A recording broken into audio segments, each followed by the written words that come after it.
जय श्री कृष्ण मित्रों। हिंदू धर्म में, सनातन धर्म में श्राद्ध पक्ष का बड़ा महत्व है।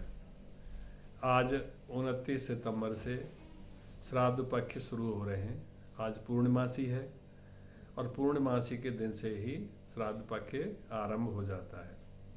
वैसे आश्विन महीने के प्रतिपदा से लेकर आश्विन पक्ष की अमावस्या तक ये श्राद्ध पक्ष चलता है और जिनके पूर्वज जिन तिथियों में इस संसार को छोड़ करके गए हैं उसी तिथियों में उनका श्राद्ध करना चाहिए।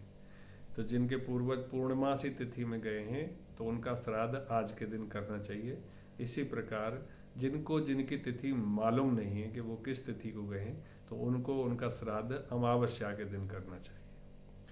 श्राद्ध किसे कहते हैं? श्राद्ध श्रद्धा शब्द से बना है।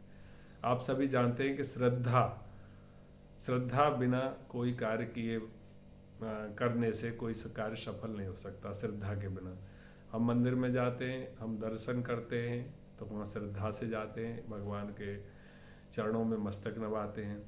हम किसी व्यक्ति से बात करते हैं तो हमारी उसमें श्रद्धा होती है तो हम सही तरह से बात कर पाते हैं, और अश्रद्धा होती है तो हम वहाँ से अपना पीछा छुड़ाते हैं के लिए चलते हैं। तो ये श्रद्धा शब्द से ही श्राद्ध बना है। अतः श्राद्ध के दिन विशेष करके पूरी श्रद्धा के साथ ये कर्म करना चाहिए। वायु पुराण, अग्नि पुराण, मत्स्य पुराण, इन सभी में श्राद्ध का वर्णन आया है। आधुनिकता में जो लोग रंगे हुए हैं और पश्चिम सभ्यता के जिनके ऊपर प्रभाव है वो ये सोचते हैं कि श्राद्ध से क्या होता है कि यहाँ पे भोजन करा के और वो हमारे पूर्वज जहाँ होंगे वहाँ को कैसे मिल जाएगा उनको भोजन। भाई जैसे अमेरिका से अगर कोई डॉलर भेजता है तो यहाँ रुपए बन करके मिल जाते हैं।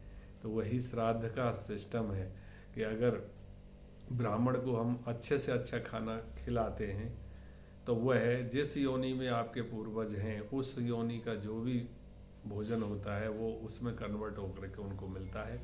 ऐसा हमारे कई पुराणों में वर्णन है। योग वशिष्ठ महारामायण में भी आता है कि रामचंद्र जी ने अपने पिता दशरथ का श्राद्ध किया था तो वो सदेह भोजन करने के लिए आए थे। सीता जी ने खाना परोसा था और दशरथ जी उस श्राद्ध के ब्राह्मणों के साथ बैठे हुए उनको दिखाई दिए थे। श्राद्ध भी कई प्रकार के होते हैं।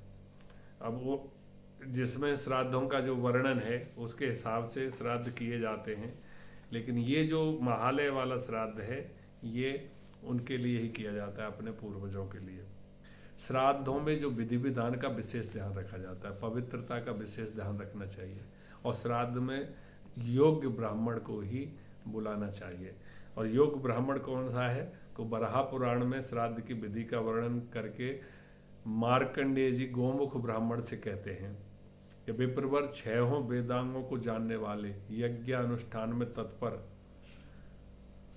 भांजे, दोहित्र, स्वसुर, जामाता, मामा, तपस्वी ब्राह्मण और पंचाग्नि तपने वाले शिष्य, संबंधी तथा अपने माता पिता के प्रेमी ब्राह्मणों को श्राद्ध युक्त में नियुक्त करना चाहिए।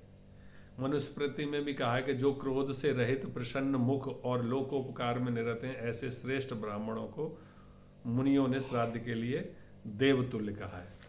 तो आजकल ऐसा ब्राह्मण मिलना बड़ा मुश्किल है। तो जिस किसी भी ब्राह्मण को श्राद्ध के लिए निमंत्रण करना ठीक नहीं है।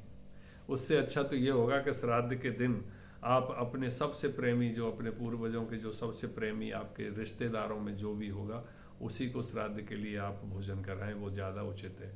अगर वो भी संभव नहीं है तो आप अपने पूर्वजों के प्रति श्रद्धा रखते हुए तिल मिलाकर के जल से 3-3 अंजलि पितृतीर्थ से, पितृतीर्थ ये होता है ये अंगूठा और ये दाहिने हाथ के अंगूठे और इसके बीच की उंगली में कुश रख करके और इससे 3 अंजलि जल जो है ना एक कांसे के पात्र में दें, 3 अंजलि, और उनका नाम ले करके दें। जैसे आपके पिताजी का नाम जो है अमुक नाम, अमनुमुक गोत्र, वसुरूपा के लिए मैं ये तिल वाले जल से तर्पण करता हूँ 3 बार।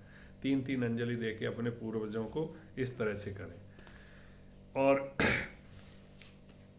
ब्राह्मण को भोजन कराते समय यह ध्यान रखें कि ब्राह्मण से भोजन कैसा बना है ये पूछना नहीं चाहिए, क्योंकि ऐसा करने से पितृ नाराज होते हैं। और ब्राह्मण को भी ये चीज़ मालूम होनी चाहिए कि जब भी श्राद्ध का भोजन ब्राह्मण कर रहे हैं तो मौन होकर के भोजन करना चाहिए, और जो भोजन जैसा भी पका है उसको बहुत ही श्रद्धा और प्रसन्नता पूर्वक के खाना चाहिए, जिससे कि हमारे पूर्वज भी प्रसन्न हों। श्राद्ध में भोजन पकाने का भी विधान है, जिसमें लहसुन, प्याज, गाजर, दही मिलाया हुआ आटा आदि जैसी वस्तुएं बिल्कुल निषिद्ध हैं।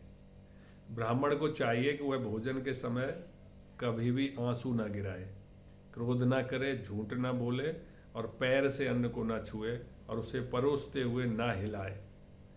ये मनुस्मृति में लिखा हुआ है। तो ये जो श्राद्ध की जो महिमा है, ये कहते हैं कि अगर श्राद्ध ना करे तो क्या होगा। ऐसा वर्णन है श्राद्धों में कि श्रावण के महीने के बाद में ही पितृगण जो है मृत्यु लोक में आ जाते हैं, और मृत्यु लोक में जो कुसा होती है उस कुसा की नोक पर वो विराजमान होते हैं, और वो अपने अपने संबंधियों पर श्राद्ध करने का इंतजार करते हैं। तो जिस दिन उनकी तिथि होती है उस दिन तक वो इंतजार करते हैं। और श्राद्ध का समय है दोपहर का समय सबसे उपयुक्त माना गया है। दोपहर के बाद किया हुआ श्राद्ध निष्फल माना जाता है, क्योंकि श्राद्ध के जो पूर्वज हैं वो इंतजार करके चले जाते हैं बिना कुछ पाए, तो वो प्रसन्न नहीं होते हैं। ऐसी स्थिति में अच्छा नहीं होता है। अच्छा तभी है जब हम पूरी तैयारी के साथ बहुत ही श्रद्धा और उत्साहित होकर के बहुत पवित्रता रखते हुए समय से श्राद्ध करें। ऐसे में उनको पूर्ण तृप्ति मिलती है पूर्वजों को, और वो आशीर्वाद दे करके जाते हैं, और उत्तरोत्तर उस परिवार में उन्नति होती रहती है। जिन परिवारों में बच्चे नहीं होते हैं तो वहाँ का ज़्यादातर जो समस्या है वो पितरों के कारण ही पाई गई है। अगर उनके पितर प्रसन्न नहीं है, संतुष्ट नहीं है, तो ऐसे में संतान की प्रॉब्लम आती है। और जिनके संतान हैं वो झगड़ा करते हैं, किसी का सुनते नहीं हैं, और बहुत ही अपवित्र, नहाते नहीं, कुछ नहीं करते, तो इस तरह की जो स्थिति में भी पितृ प्रसन्न नहीं होते हैं, उनके कारण उनको आशीर्वाद नहीं मिलता है, और संतान इस तरह की बुरा आचरण करने वाली बन जाती है। तो जिनको भी इस चीज़ों का ध्यान रखना है, ख्याल रखना है, तो वो श्राद्ध अवश्य करें।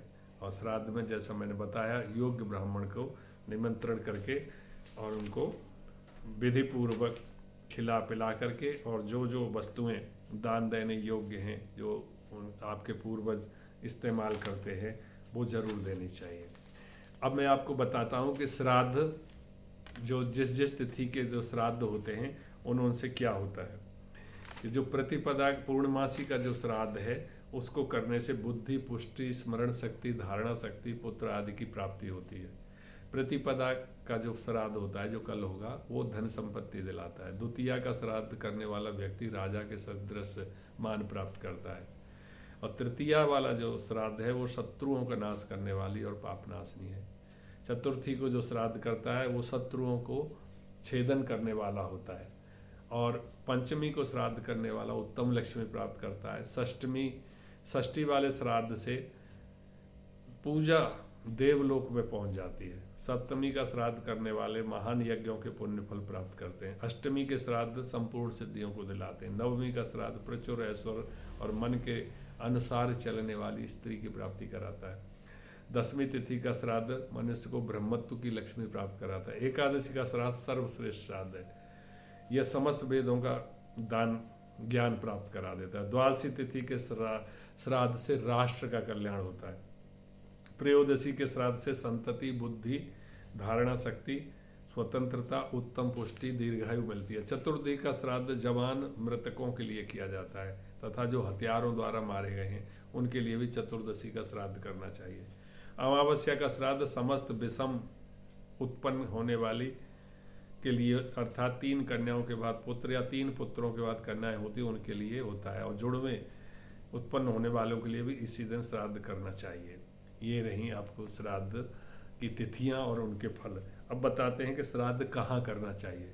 तो श्राद्ध योग्य जो स्थान है वो समुद्र और समुद्र से गिरने वाली नदियों के तट पर, गौशाला जहाँ पर बैल नहीं हो, नदी संगम पर, उच्च गिरी शिखरों पर, वनों में लीपी पुती जमीन पर, मनोहर भूमि पर, गोबर से लिपते हुए एकांत पर और अपने घर पर ही श्राद्ध करने से मनोरथ पूर्ण होते हैं।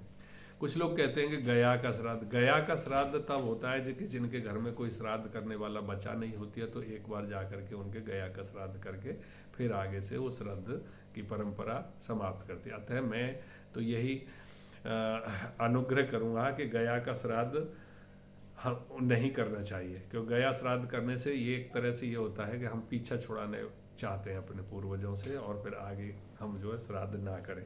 इसी धारणा को लेकर के गया का श्राद्ध माना जाता है। श्राद्ध करने का अधिकारी कौन है? श्राद्ध के बारे में बताया गया कि पुत्र को ही श्राद्ध करना चाहिए, बड़े पुत्र को।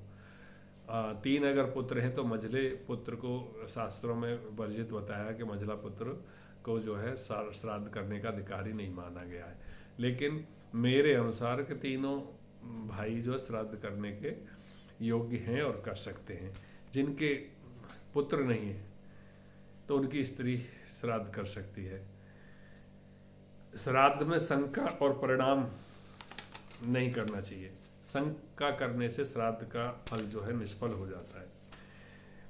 श्राद्ध से प्रेतात्माओं का उद्धार हो जाता है। हाँ, अगर किसी को अल्प अकाल मृत्यु के कारण किसी का पूर्वज प्रेत योनि में चला गया है तो उसके लिए श्राद्ध बहुत ही उत्तम होता है। और श्राद्ध वाले दिन ब्राह्मण के द्वारा या खुद गीता के 7वें अध्याय का पाठ करके उसका फल अपने पूर्वजों को अर्पित कर दें तो उनको प्रेत योनि से अवश्य ही मुक्ति मिल जाती है। इस गीता के 7वें अध्याय का महात्म भी अवश्य पढ़ना चाहिए पाठ के बाद। महात्म के अंदर ही वही कथा आती है जिसमें एक शंकुकर्ण नाम का ब्राह्मण था जो प्रेत योनि को प्राप्त हुआ था, और बाद में उनके पुत्रों से उसने सपने में आकर के कहा था कि मैं प्रेत योनि में पड़ा हूँ, मेरा श्राद्ध करो। और तब उन्होंने श्राद्ध करके और ये 7वें अध्याय के पाठ का फल उनको अर्पण किया तो वो तत्काल ही उस प्रेत योनि से मुक्त होकर के स्वर्गलोक को चला गया। ऐसा इस कथा में वर्णन आता है। तो जो लोग श्राद्ध नहीं कर पा रहे हैं किसी कारणों से, तो गीता के 7वें अध्याय का पाठ तो अवश्य कर सकते हैं। इस 7वें अध्याय में गीता के केवल 30 श्लोक हैं। 30 श्लोकों का पाठ करें यथा शक्ति, और उसके बाद उस अध्याय के महत्तम की कथा आवश्यक है। और कहने के बाद ये संकल्प जो किया है स्टार्टिंग में और लास्ट में भी ये संकल्प करें कि इस अध्याय के पाठ का जो भी फल प्राप्त हो वो मेरे अमुक अमुक जो भी हैं उनको मुक्ति दिलाने के काम आए। ऐसा अगर करेंगे तो उनको अवश्य मुक्ति मिलेगी। तो ये मैंने संक्षेप में आपको श्राद्ध के बारे में बताया है। तो आज से श्राद्ध शुरू हुए हैं। आगे के सभी तिथियों में कम से कम तिल के द्वारा जल से 3-3 अंजलि अपने पितरों को रोज दें तो बहुत ही लाभ होता है। आशा है कि आपको ये ज्ञान और ये जो मैंने बताया है इससे आपको बहुत सारी शंकाओं की, भ्रमों की निवारण हुआ होगा। अगर आपको अच्छा लगा तो कृपया इसको वीडियो को लाइक ज़रूर करें और मेरे चैनल को सब्सक्राइब करना ना भूलें। जय श्री कृष्ण।